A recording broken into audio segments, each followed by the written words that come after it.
Maka itulah yang disebut dengan al-masirah. Maka di malam pertama bulan Ramadan ini angin bertiup sangat kuat sehingga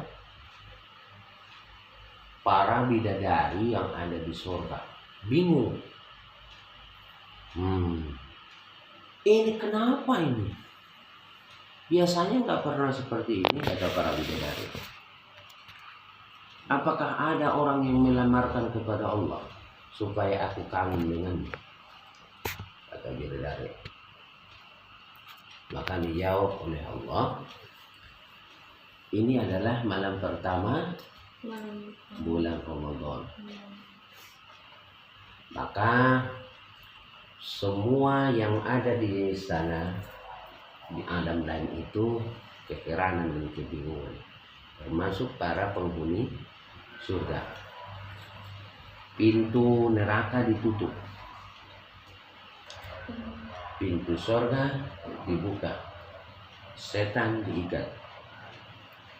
Pintu neraka yang 7 itu ditutup semua. Pintu surga dibuka, yang 7 itu, dan setan diikat. Tapi kenapa mereka, orang-orang yang di luar sana nanti tidak puasa?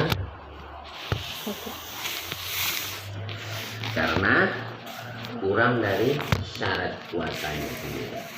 Kenapa? Karena bisa jadi orang itu tidak Islam, tidak dewasa dan tidak berakal dan tidak sehat dan kuat. Rupanya cacingan. Ada.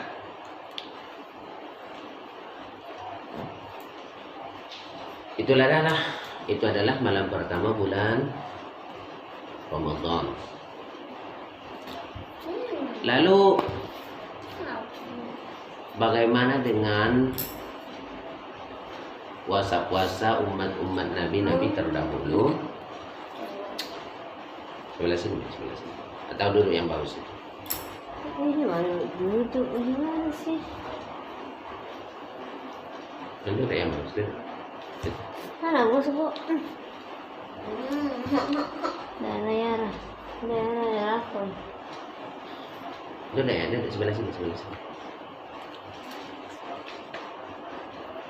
Sini. Enggak di situ bagus duduknya. Masa saya sejajar sama Ustadz? Udah.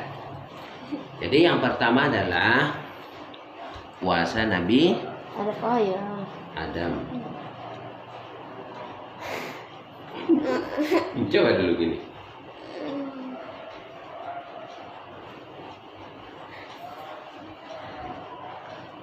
Udah. Yang pertama adalah puasa Nabi Adam. Dulu Nabi Adam alaihissalam ketika baru dikeluarkan dari surga, itu badannya gatal-gatal. Karena waktu itu belum ada klorofil. Untuk menghilangkan gatal sama bedak hem embolization ataupun sejenis bedak yang dipakai sama ada ilahi itu yang gini, belum ada. Gatal-gatalnya itu nggak bisa hilang setelah keluar Nabi Adam ke dunia kotor. Jadi bagaimana supaya hilang gatal-gatalnya? Allah menganjurkan kepada Nabi Adam alaihissalam untuk tidak makan dan tidak minum. Jadi setelah Nabi Adam alaihissalam tidak makan dan tidak minum, baru gatal-gatalnya hilang. Sebenarnya apa yang menyebabkan kita itu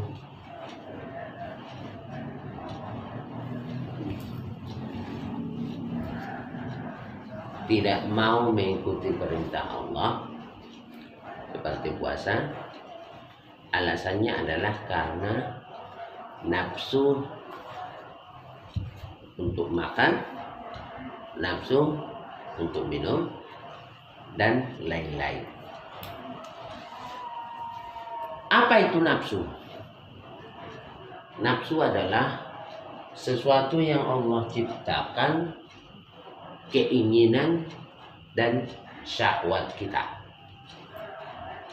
Waktu Allah menciptakan nafsu, tidak mau patuh kepada perintah Allah, maka nafsu ini dibakar 100 tahun. Setelah itu dikeluarkan, siapa engkau? Nafsu menjawab, ana wa anta. Dimasukkan lagi ke air, kurung gitu, keluar 100 tahun. Allah tanya, siapa anta? Siapa engkau? Nafsu menjawab, ana wa anta. Saya engkau melawan dia. Baru Allah kurung. Dia tidak pakai makan, tidak pakai minum, dan lain sebagainya. Wow, menyesal, ketakutan. Baru dia tahu, siapa engkau, kata Allah. Ana abduka wa anta Allah. Saya adalah hambamu, engkau adalah Allah. Jadi salah satu cara untuk melawan nafsu adalah berpuasa. Puasa tidak makan, puasa tidak minum, kalah itu.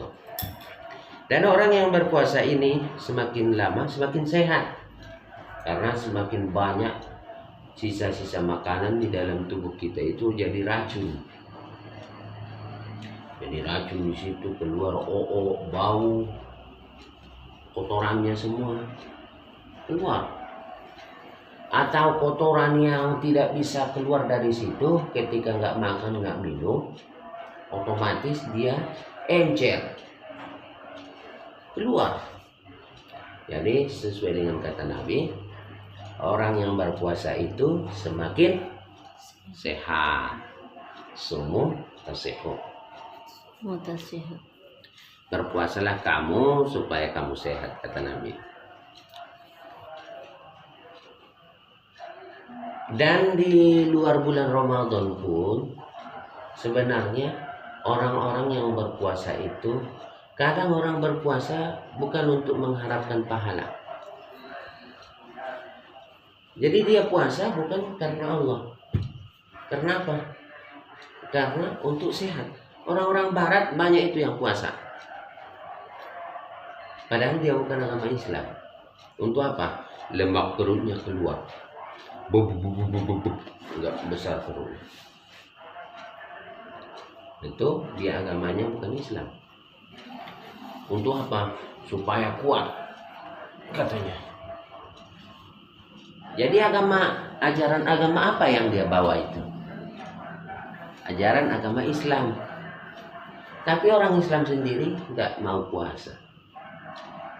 Kenapa bisa begitu? Karena memperturutkan nafsu. Jadi kita kembali kepada bahasan Nabi Adam alaihissalam dahulu. Untuk mengatasi gatal-gatalnya, maka Nabi Adam alaihissalam berpuasa selama 3 hari 3 malam. Itu puasa Nabi Adam. Yang kedua, puasanya Nabi Musa dan umatnya. Puasa Nabi Musa dan umatnya lebih parah. Berapa? 40 hari 40 malam tidak boleh makan dan minum. Kita cuma 1 hari maghrib berbuka. Kalau Nabi Musa ini puasa 40 hari yang akan datang baru boleh berbuka. Itulah keuntungan umat Nabi Muhammad. Allah berikan kepada kita keberuntungan memiliki Nabi. Nabi Muhammad. Allah berikan keringanan luar biasa. Pertama, kita kecil-kecil supaya makanan kita tidak banyak. Dua, kita umat belakangan supaya apa? Tidak lama-lama di kuburan. Bayangkan mulai dari zaman Nabi Adam sampai manusia terakhir, diperhitungkan semua, dihisap semua, ditanya semua di dalam kubur. Kalau dia jahat dipukuli terus sampai hari kiamat. Mustamir, berketerusan. Ketiga, banyak keistimewaan kita sebagai umat Nabi Muhammad. Puasanya umat Nabi Musa 40 hari 40 malam, nggak boleh makan, nggak boleh minum. Kalau umat Nabi Musa bertaubat, bunuh dirimu, lompat dari atas gunung ke bawah sampai mati, baru itu taubatnya diterima.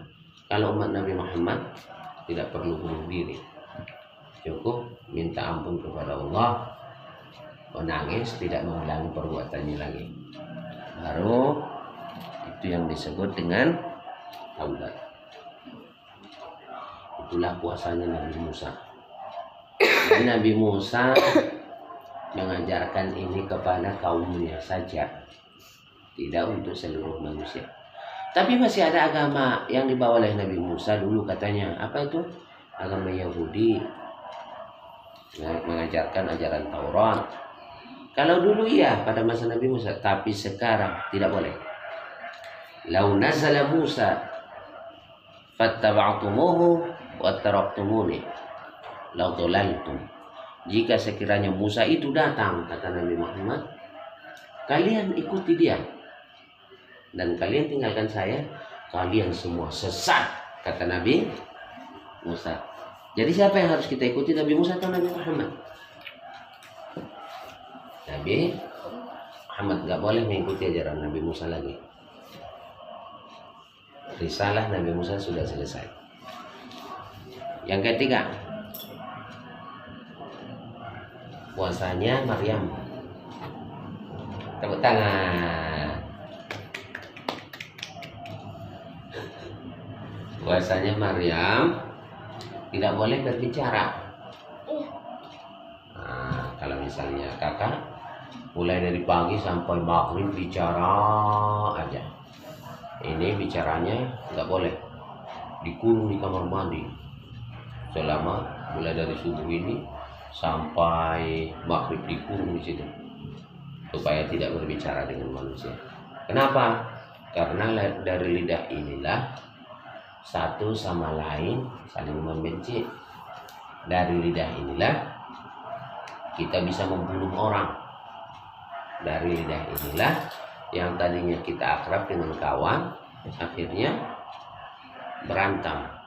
Dari lidah inilah sesuatu yang baik menjadi jelek.